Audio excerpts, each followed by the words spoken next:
National Weather Service in Milwaukee Sullivan has issued a severe thunderstorm warning for northeastern Iowa County in south-central Wisconsin, northwestern Dane County in south-central Wisconsin, southeastern Sauk County in south-central Wisconsin until 1:30 p.m.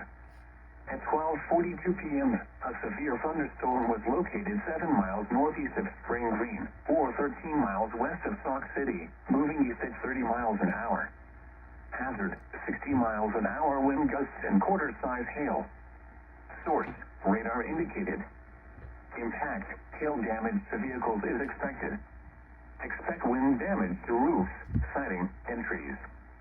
Locations impacted include Prairie du Sac, Sauk City, Cross Plains, Mazo, Maine, Black Earth, Arena, Plain, and Marksville. For your protection, move to an interior room on the lowest floor of a building.